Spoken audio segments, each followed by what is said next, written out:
Imo, thank you very much and welcome to today's program, Citizens Are. Well, today's program, we are going to have a conversation in two parts with different speakers. The first part, we are going to speak to two resource persons, while the second part, we are going to speak with the Executive Director for Care for Free and Fair Elections Ghana, in the person of Mr. David Kumi Ado. In all, we are going to look at the topic, vote and who to vote for. Is it everyone that deserves to vote? And is it everyone who must be voted for?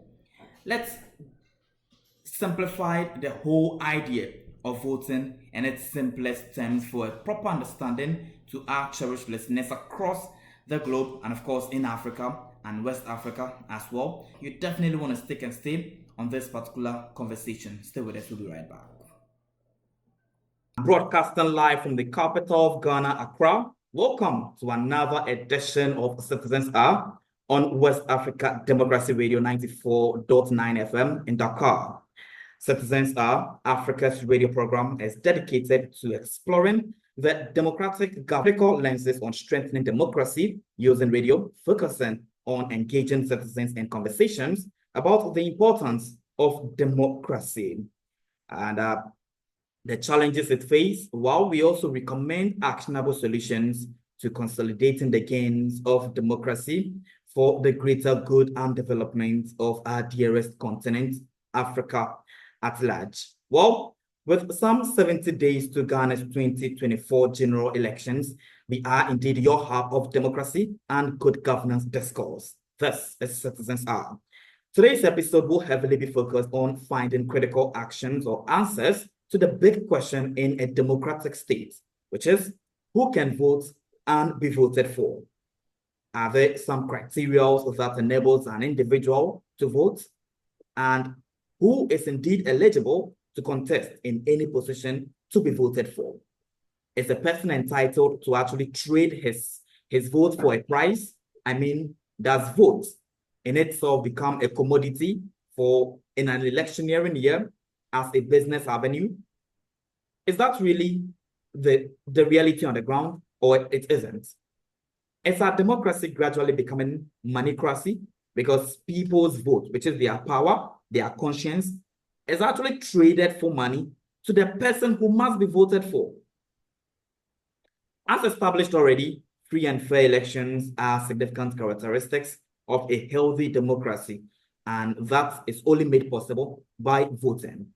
I want to say a very big thank you to our cherished listeners on our various partner radio stations: Voice of Liberia, 104.9 in Morovia, FM, Bon County, Liberia, and in Ghana, Radio Pad, Savannah Radio, Royals FM, Winchi, and Focus FM, Kumasi.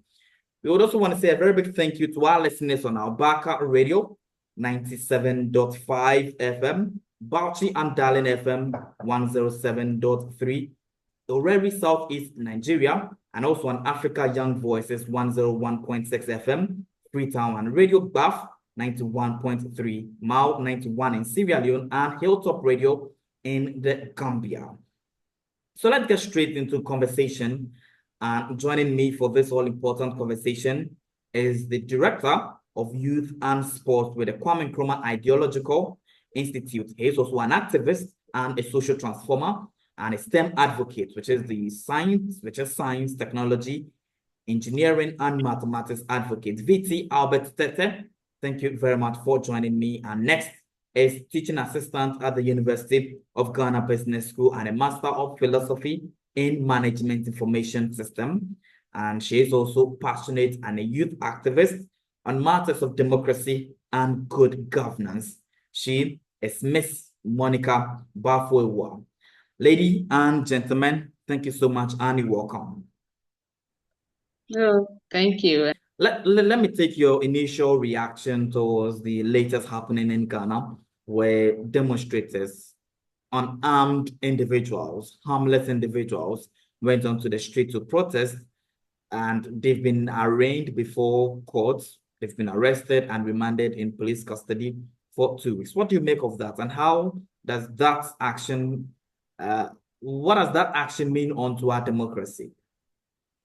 Thank you, Bax. I mean, I wouldn't have much to say about it because particularly this very demonstration, I didn't really have time to follow up how it started, how it goes, and then the aftermath. So I wouldn't have much to say about the particularly this very one. But all that I will think is that, I mean, everybody, we should have the freedom to tell what it is, what is our problem, and it's even part of the democracy to show off. We see it in various countries, not even in the Western world, as how to they protest with whatever is bothering them to the government. The arrest of these protesters, what are the signal to the country's democracy?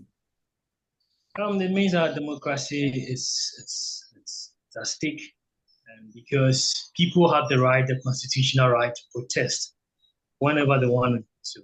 And this even comes from the point where there's something happening which is very, very, very dangerous, not only to the people who are living in that same area where the issues or the ills of the society are actually trending, but this is something that affects everyone as a Ghanaian. So once you don't need a permission from the police to go on a demonstration, you need to go and do what you need to do. And once you have your approval, you set out to inform the police so that they guide you to make that happen. But once the police is being used to short circuit the whole process, then it's a really terrible times that we're in. Moreover, I tell people, because others are focusing on a few who actually were trying to have some sort of it was a back and forth with the police, pushing the barricades and all that.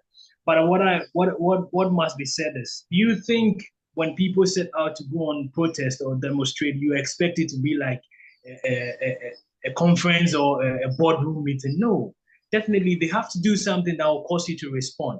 Just that it has to be strategically done. So having the people arrested is not something that is wise to do.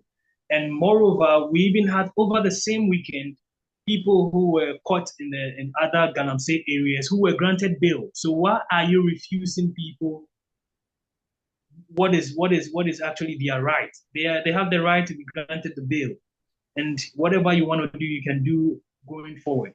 But keeping the people and actually saying that you come back again and again and again, and now we're looking at 2 weeks, this is very wrong, for which you don't even feed them, they're not taking their bath, some are even in prisons, not behind cells. They are in prisons because we don't have enough cells in Accra.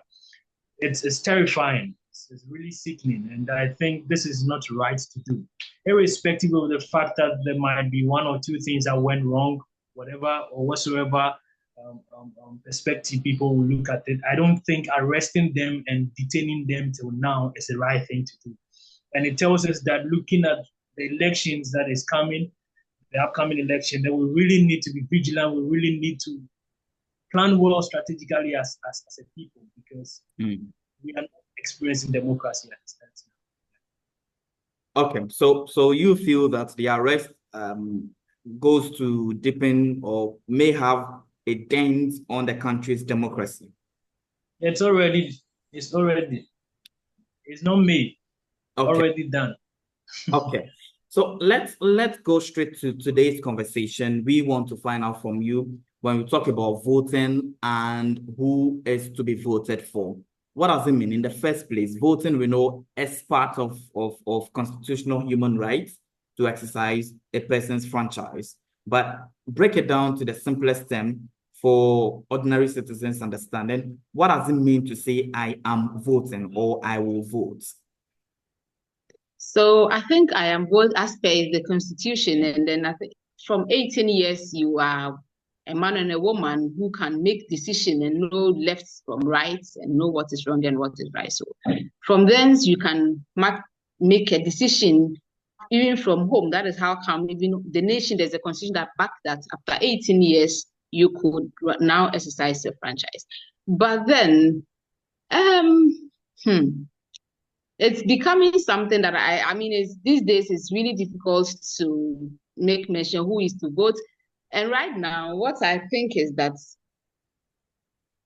after the 18 years that anybody is eligible to vote, now what goes into, if I am able to vote, who am I supposed to vote to be voted for?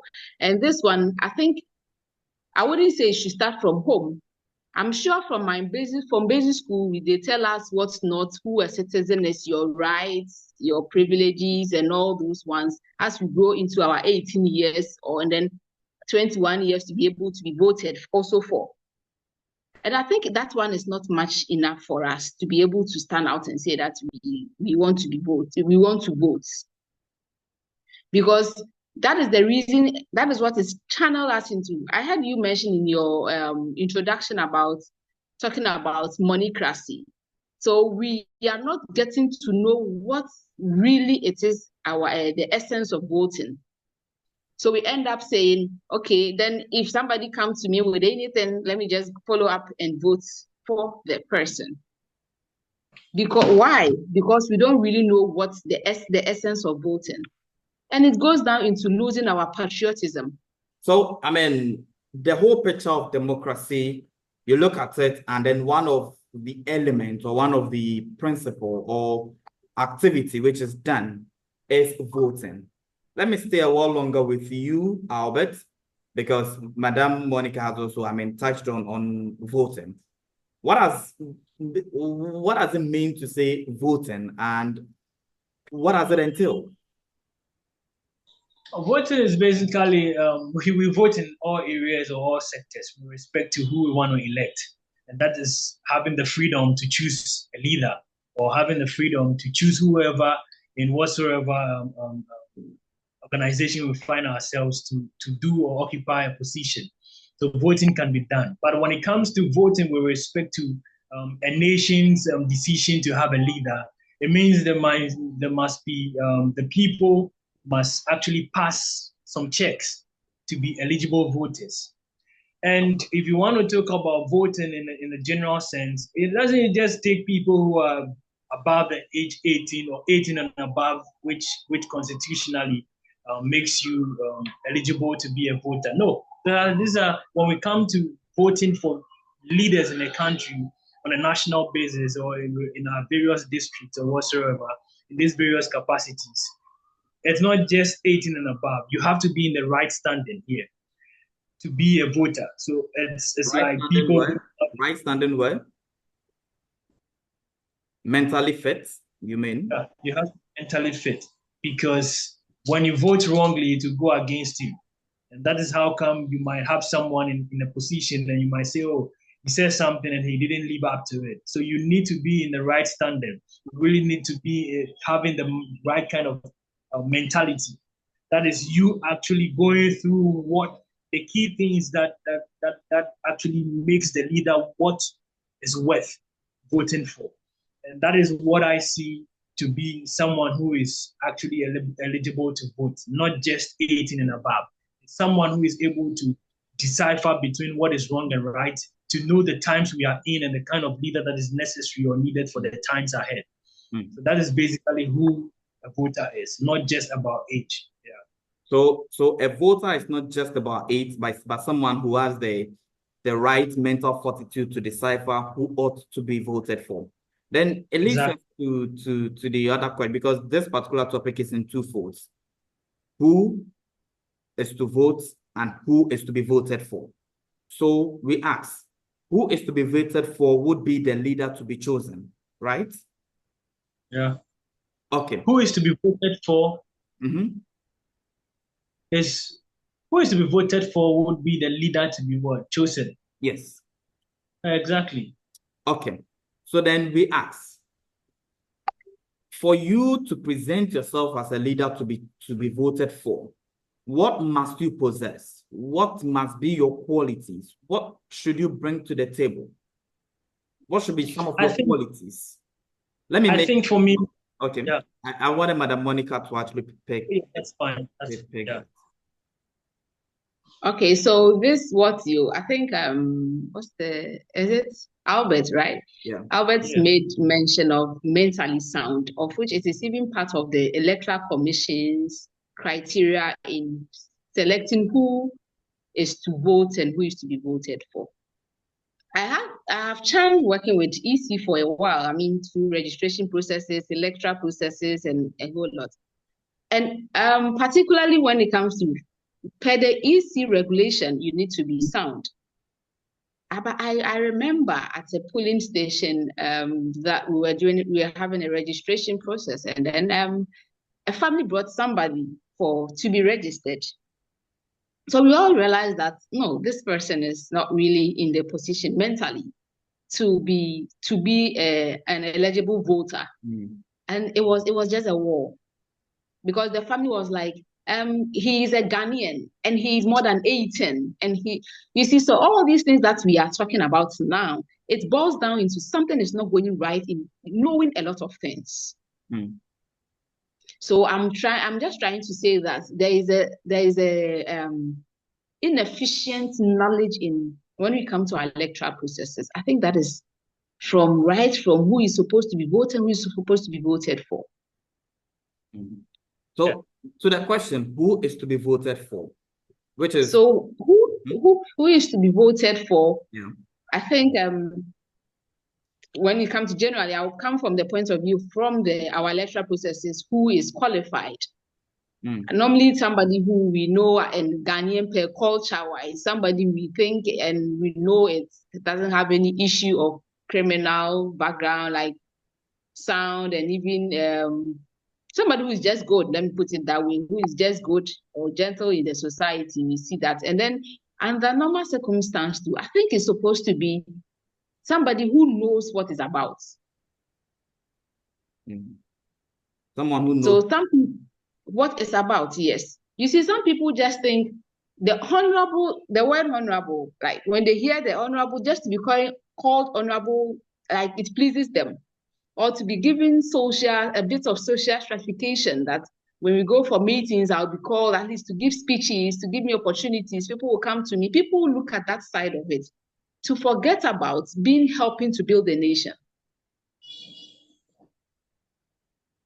That is, I mean, this is what I have observed, right from, because I've engaged in district assemblies, I've engaged with all those who are looking at it, and then talking from the people who are going to be, and this time around, especially, I'm just making this because from what I have seen personally and observed, and even, let me say, I have felt it because I've been in society a lot. I really work with things that it entails the society coming and then listen to their ideas, bits of things that they have, and the concerns that they have, particularly about who they vote for.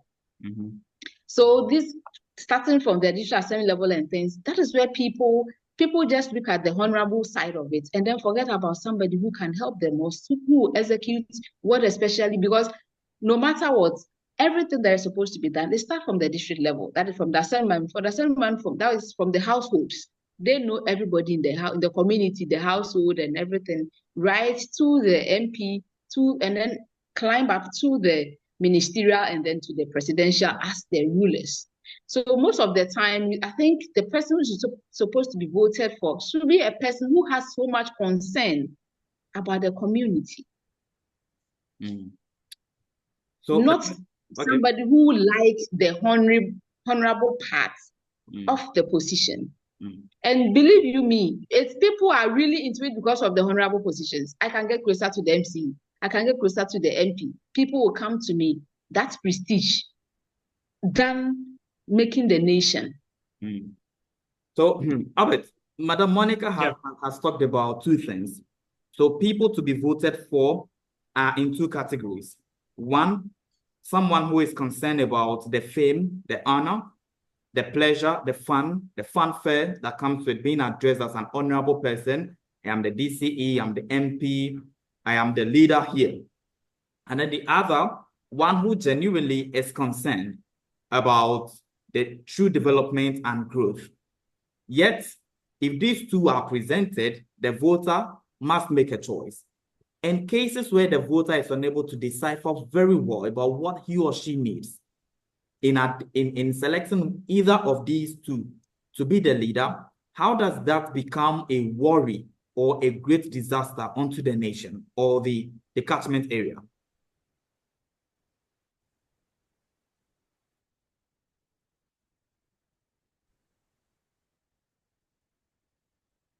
Proven records of what he or she has done over the years. And the qualities of this very person, and just as she mentioned, the person must be very honest, selfless, and compassionate, because it is compassion that compels one to take the right action to better the lives of people.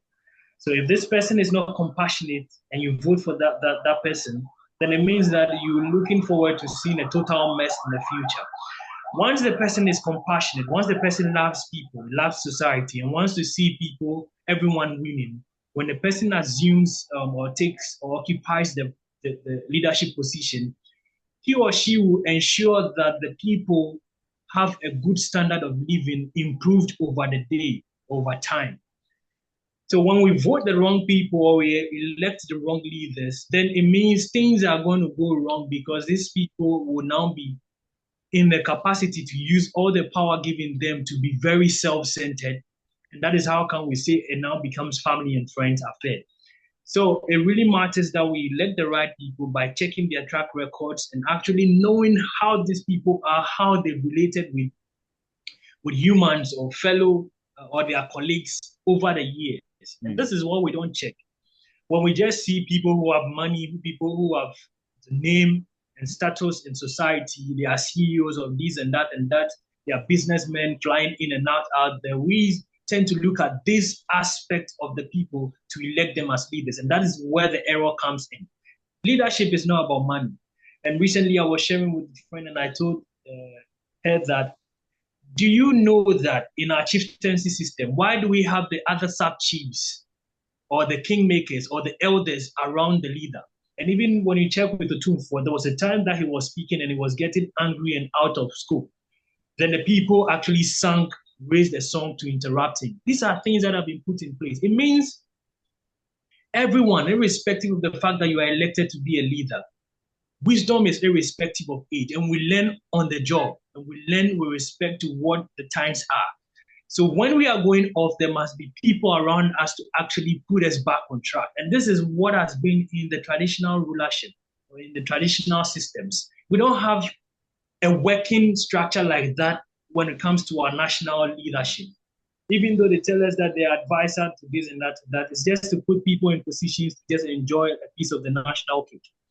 So it really matters the kind of people surrounding the leader and the kind of qualities the leader possesses, not just the outward flashy kind of things to elect a leader. So it goes against you when you vote for the wrong leader. You don't have the right thing done, and the little you have will be also taken away from you. And that's basically what happens. Is the voter sometimes confused and do not know what to do? Yeah. People get confused. Some deliberately do that. Others are bought out. So it is one, people who are selfish and they are putting their stomachs before their brains.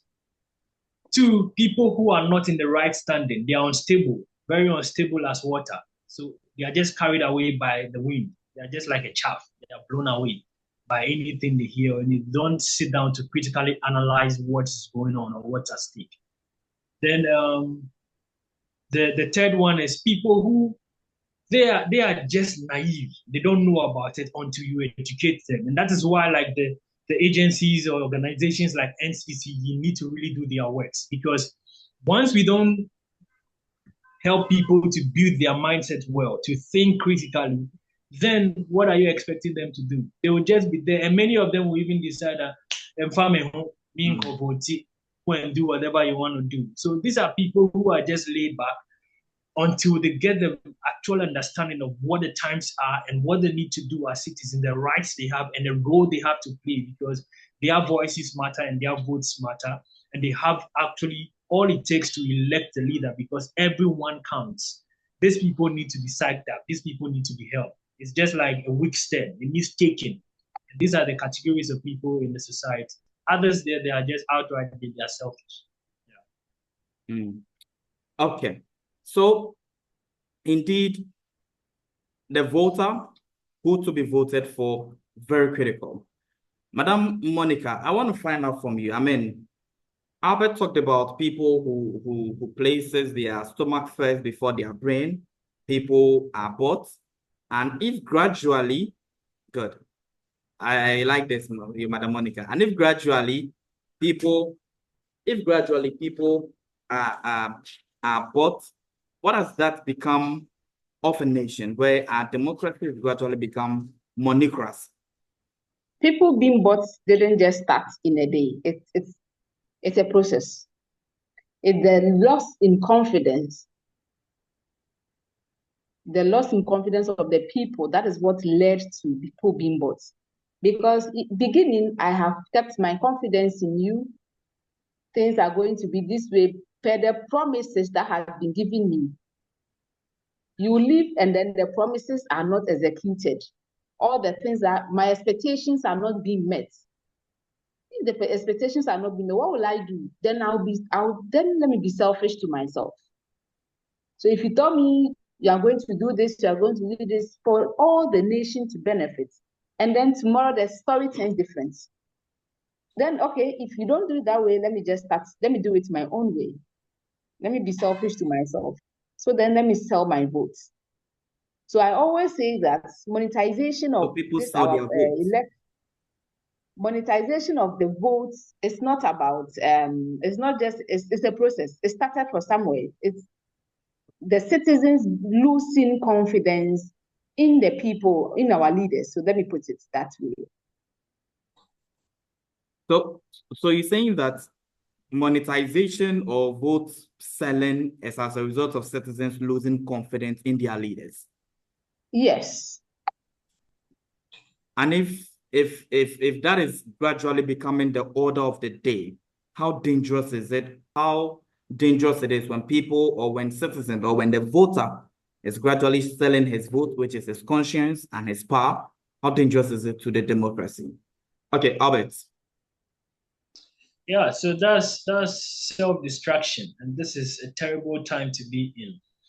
One, it is vote selling, vote buying. The two parties It's a are crime, marrying right? each other. Yeah, that's a crime. So for it to continue going on, it means the whole system is in a terrible mess. And for you to be a leader, if you are truly a leader, your records are just there for everyone to see and be able to decide and make sure that you become a leader because of the works that have been done over time. Why would you then go and buy votes? And why would you also sell your votes if you truly believe that you have your right to elect the right leader for the land? So it's a very sickening moment to be in, something to be witnessing now in the 21st century. And it's terrifying what kind of future we're going to see. So we really need to sit up. We really need to wise up. If we keep selling, we keep buying, it means the politician is not looking forward to change your state, because once your state will not be changed, your estate will not be changed. And that is the mindset that you have. You are obviously saying that the politician is not coming to fix your road, is not coming to make sure that developmental projects are carried out in your community. So what you think is you need to have a share of the national cake right from the basics. That is you taking money and voting for the person. At least to you, that is the bad mentality. This is a very sad point to be at, because the seller thinks that, oh, my voice doesn't matter. Yeah, the Bible says that the poor man's voice is not heard. And why would your voice be heard? Because the politician will also keep you in a poor state. Because when he makes you able to be rising at every point in time, it means there will come a time when he doesn't have the right kind of policy, the right kind of leadership positions. They cannot manipulate you. They cannot get you to sell your vote. So always, that is why they construct roads just few days before the time. The roads are not constructed to take you a very long time, because it has to come back to its bad state so they can use it for campaign another election year. So that's how we've been going and running in circles. So it's a deliberate thing on the side of leadership, and it's also now something that is being accepted by the seller of the votes, because they think this is the only means to also enjoy local fuel from the leaders they are looking forward to elect, which is very dangerous. It's deadly. This is self-destruction. That is what is taking the country back, retrogressing. Because if 50 or 60 years ago, someone projected and was able to forge ahead and to give us the Adomi Bridge, to give us the motorway, to give us the Akusumo Dam, and many other things that are really significant in this country. And these things are the key things that are still keeping us today. It means we've not made progress over time, which is terrifying. So we really need to sit up, because it is self-destruction, food buying, food selling. vote buying is self-destruction, Albert is saying. Gentleman and a lady, I would want us to actually end the conversation because of time. But while we end, we want to look at the actions or the work of various electoral bodies or various bodies or institutions that must really work significantly to ensure or safeguard the democracy that we have. Of course, one aspect of it or an element of democracy is voting. And if gradually we are losing that because the conscience of people are bought and democracy is becoming monocracy, then we of course heading towards doom. But the question is, how do we revert all of these? How do we cause a change? Monica, yes. Monica, you are of the view that the people have lost trust in the government, and so they've decided to sell their vote, which is their power. How then does the people, or how then do the people want to say we've reached a point where indeed we want to speak up for ourselves, and so we are no longer selling our vote to you? Okay, so from what you were, from where I was ending, and then from what you were talking about in ending, them the values that we think is our family values, these are societal values, these are values as a nation. That is where it should start from. Albert, how do we protect the voting rights of citizens, and what should be the golden lens that voters should have when they want to elect someone through voting? Okay, so what I'm saying is that what voters should look out for is to check the track records of these very people, proven track records, as well as check the way these people relate with humans that are around them or the people around them. Once you know how they relate with the people around them, you know how they relate with you, because we are the reflection of our thoughts. And the same way we relate with people is a reflection of who we are. So check how these people relate with others that they call their true friends, their family, who are around them. Then you know how best they will even work with you or relate with you or feel for you. Once again, as I said, compassion is what compels people to take the right action to better the lives of people. So look for a compassionate leader, look for an honest leader, look for a selfless leader. And in as much as you're looking for this, make sure that a God-fearing person as well. And this is not just words, but someone who's someone who acts his talks. So an actor of his talks, who is moved by God's words, God's love is in that very person. So proven records, selfless, diligent, compassionate, and above all loves God. This is the person we should look out for. Yeah. Thank you. Right. Thank you very much, Albert Tete. Albert Tete is the Director of Youth and Sports with the Kwame Nkrumah Ideology Institute. He's an activist and a social reformer and a STEM advocate as well. Albert Tete, thank you so much. And of course, a big thank you also going out to the assistant, teaching assistant at the University of Ghana Business School and Master of Madam Monica Bafowa. Thank you so much for your time with me on topic or issue concerning voting and who to vote for. So just gone by is the first session of the program, and I trust that it's been very insightful and very educative. Let's move to the second part of the show, where we are going to also speak with Executive Director for Care for Free and Fair Elections Ghana, and the person of Mr. David Kumi Ado. Right, so welcome to the second part of the show, Citizens Are. This is your most authoritative citizens engagement platform in West Africa, and of course, Africa at large, where we seek to deepen the conversation about democracy while empowering citizens to be aware of their rights and, of course, be actively involved in the whole discourse of democracy. The second part of the show, we are going to have a conversation with the Executive Director with the Care for Free and Fair Elections Ghana, and the person of David Kumi Ado, and he joins us via Zoom. Thank you so much for your time with us. Thank you for having me.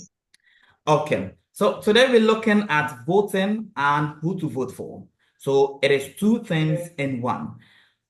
One, the right of the individual to vote, and then who to vote for. You have been you are in the civil society space where, of course, you hear citizens or you engage on matters of elections and governance.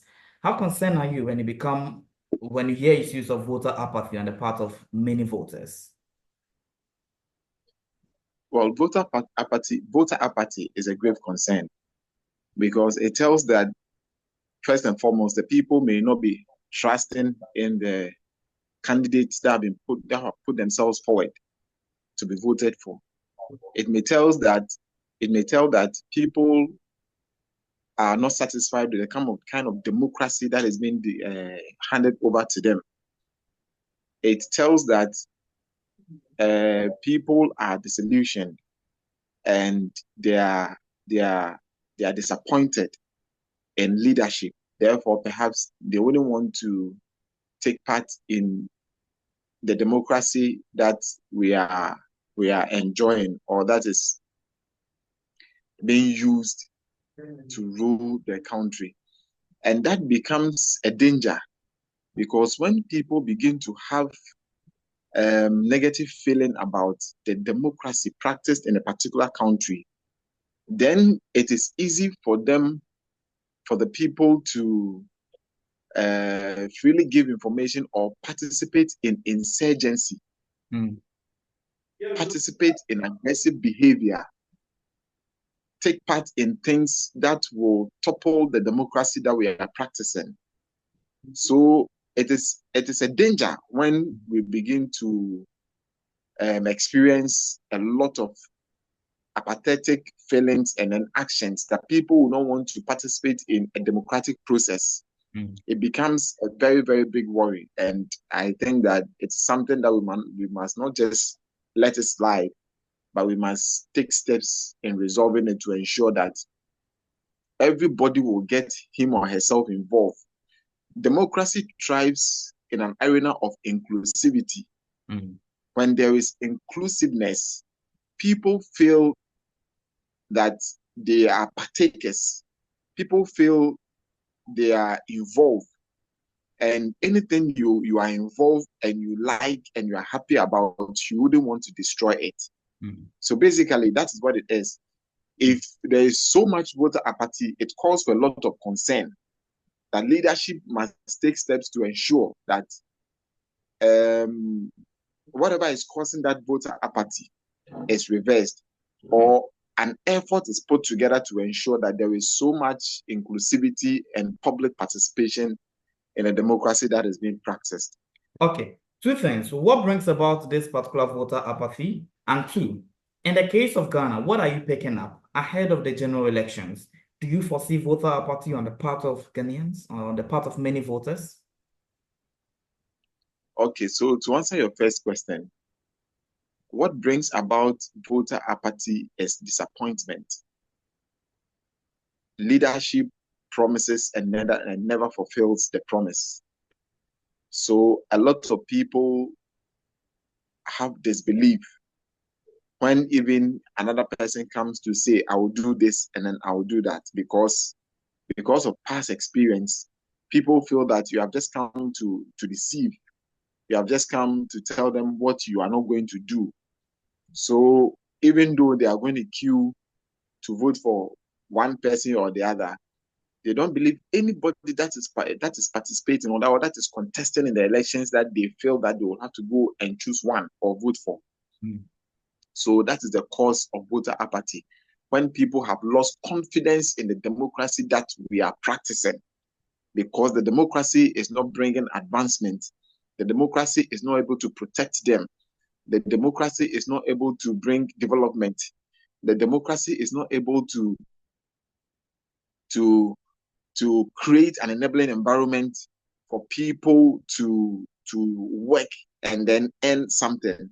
That is what causes the voter apathy. People feel that we don't have to participate because we are not earning anything, we are not benefiting from the democracy that we are practicing, we are not getting anything. Therefore, we'll sit aside. Let those who believe and those who feel they are benefiting from go and participate. Now, when you look at the situation in this country currently as we speak, I don't think that we are going to experience voter apathy, because we've done some field work in Greater Accra, in Ashanti, in Volta, in the Western and then Central. You realize that people are willing and ready to participate in elections, the upcoming elections. because they feel that it gives them an opportunity to correct a certain wrong. It gives them an opportunity to affirm what they believe in. It gives them an opportunity to be able to decide who they want to move on with the country. So a lot of the youth, when you ask them, they even feel that today or tomorrow should be 7th December, so that they will quickly go and then cast their ballot.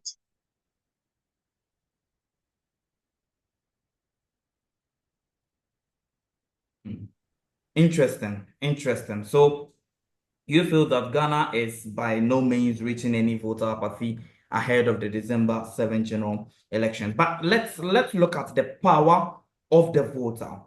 The power of the voter, and then who to be voted for. In Ghana, for instance, we have 13 presidential candidates in the upcoming 2024 general elections. So who to vote for is a matter of concern. What goes into who to vote for first, and then later we look at the power of the voter and how that power is exercised judiciously or not. Share with us what must be considered on who, or what must be the criteria to someone who would be voted for, i.e. be on the ballot paper or on the ballot box. A vote is a choice by an individual. So a vote by the Constitution, it says that your vote is your secret. Your vote must be a secret. So, but if you ask me who one should consider and vote for, is the one you trust, the ones whose policy can bring advancement not only to you, but to the nation. The one who can protect us, you as a person or the people of this country. One that will respect the rights of the people. One that will provide an enabling environment for businesses to thrive. One that will provide enabling environment for development. One who you see in his policies and his conversation and his communication to be sincere. One who has a very good track record. And one who you can see that has not just come to deceive the people. So these are individuals for me that you can vote for. One that has been tried and tested. If you are given, because obviously if you are going to look for a job, you go with your CV, and your CV actually tells the experience you've had over the period and the work you've been able to do, where you have worked and all those things. So having come into the people, you should tell the people what you have done before and what you intend to do. That will give the people confidence that, oh, you have done this already, therefore you'll be able to do this. So let's look out for some. You see, there are many times that we are led by vote buying and vote selling, monetization in our elections. And a lot of people consider who gives me much to go and vote for. With that, it becomes very, very difficult because you leave your conscience behind. You are unable to actually sincerely look out for somebody who will be able to do the job. But you are looking for the highest bidder. So you cast a ballot for. When you do that, you have sold your conscience, you have sold your tomorrow, you have sold your development, and you have no cause to complain tomorrow. So it is important as the youth. Because of vote buying and vote selling. Yes, because immediately you do that, what the politician will do is that whether he has the acumen, whether he has the experience, whether he has the knowledge or not, all he needs to do is to go and look for money to come and buy your votes. So then after the person gets your votes, now the person uses that power to look for more money, to settle the debt he is owing, and then also gather more so he can come to you tomorrow, ask for your vote or buy your vote. So you realize that the reality instead of Is that what is happening in our recent democracy? Is that where we've actually reduced that democracy to? Yes, unfortunately, that is what is happening. I'll give you a typical example. We went to Asin North, the by-elections. And the purpose for our going to Asin North was to observe the elections and also on a campaign against vote buying and vote selling. So we did that for 5 days before the election itself. We opened the people up to the advantages and disadvantages of selling your votes, the implications. So that when you sell your vote and you are done, the person has no obligation to do anything for you, because the right you have waived that right. And as you sold your vote, now the person comes in, the person must recoup the money, the person must pay his debt, and now get more to come to you back and buy your vote. So you realize that development will be stalled. There will not be development. Educational development will not happen. Social development will not happen. Economic development will not happen. Health-wise, it won't happen. Then when you come back, you will come and cry, forgetting that you have sold the vote, the right to be able to question the person or hold the person accountable for providing all these things that he or she promised he is going to do. But he went to look for money to come and buy the votes. Therefore, his concentration will not be on the developmental projects or providing an enabling environment for your personal development. But will now spend time to look for money to pay his debt and gather more to come to you back. And that campaign, I think that the work we did in Asin North yielded a lot of fruits. It made a lot of impact, because at a point when you are speaking to people and they give me this amount of money, but I will vote against them, they tell you confidently and boldly, they don't hide it, and realize that yes, the education campaign that we embarked on actually made an impact. And of course, that is the whole essence of West Africa Democracy Radio Citizens Are, where we definitely want to make citizens have a better understanding of democracy and, of course, how they can also be part of it. And, of course, today's conversation, we're looking at votes and who to vote for. Your vote is your power, and therefore do not waive it off at any price. These are the very advice or concerns from Mr. David Kumi, the Executive Director with the Free and Fair Elections Ghana. Mr. David, so let's also look at the power of the voter. Is the voter aware? Is the voter preview to his power? Because some people say, based on current happenings, we just have to do some quick things. It does not take a lot if we just take money and then go vote. I mean, at the end of it all, they have the notion country broke, country no broke, we all day inside. Well, I don't think majority of the voters know the power they have.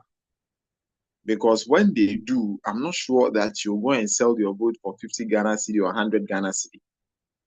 Because if you know the power you have, you will know that your vote is very, very an expensive commodity that if you consider it critically, no one can buy. Because the power of the voter is a power that determines who rules the country for 4 years. The power of the voter is a power that determines whether we are going to have economic freedom or not.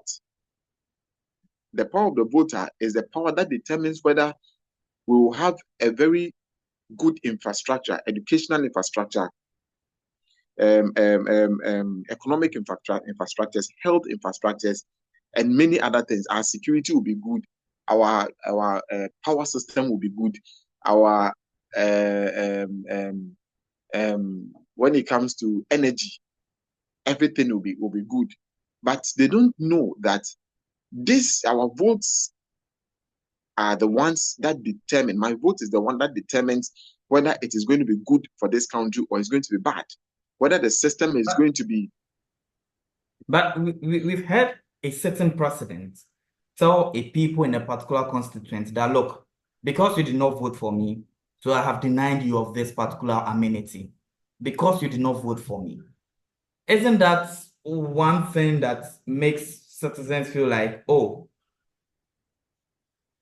I will be denied of my basic rights if I do not actually vote for him? It feels like the voter is compelled with such statements. Well, you see, I find that statement by our president very unfortunate because obviously, if you travel across the world, anywhere in the democracy that is practiced across the world, nobody gets 100% votes. If you look at Joe Biden and Trump, their elections, Joe Biden didn't get 100% votes. Anything that anybody has done better is either 50, 51 point something percent, 52, 53%, and that's it. It tells that the other people also voted for the other candidates because they believed and they shared their idea.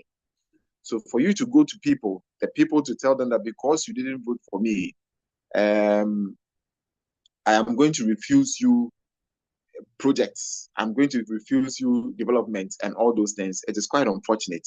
And I think that the president goofed on that particular aspect because it is not, we all don't think alike. Okay. We all cannot think alike. Mm. I may like A, you may like B.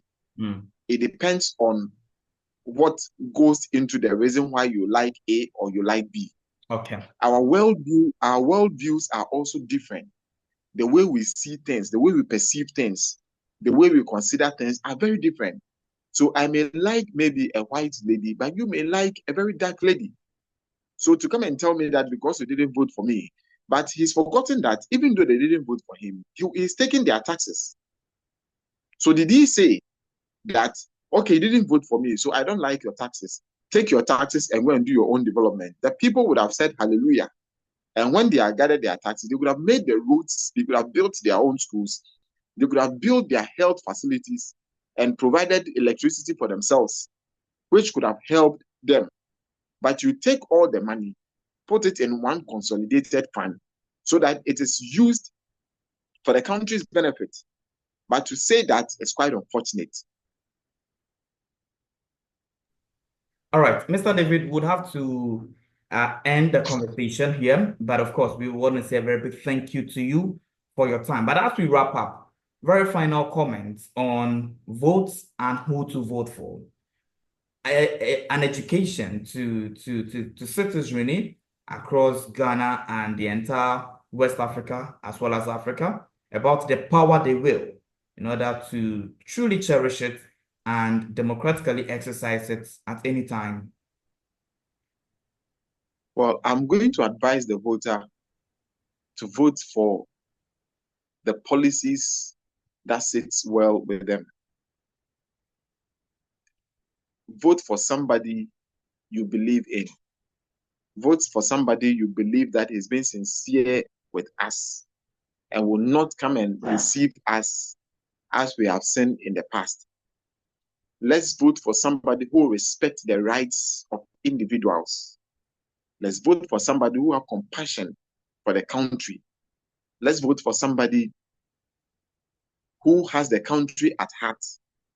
Let's vote for somebody who will believe and respect our collective view, but not come after us when you say something and then your fundamental human rights is taken away from you. Let's vote for people who believe in their policies, the policies that can move this country forward, the policies that can advance our democracy, the policies that can preserve and protect our rights as human beings. Thank you. David Kumiado, thank you very much for your time with me. So that's how we wrap up for today's edition of Citizens Arm. Of course, it's been very insightful, very educative, and very thought-provoking. At least, if you live here with the education of how powerful your vote is, and you need to exercise it judiciously without trading it. And of course, on who to vote for, look for someone that best serves your interest, someone that has your interest at heart to work for you and not to rather lord over you. My name is Christopher Aticho, and in today's edition of Citizens Are, back to you, Imo in Dakar.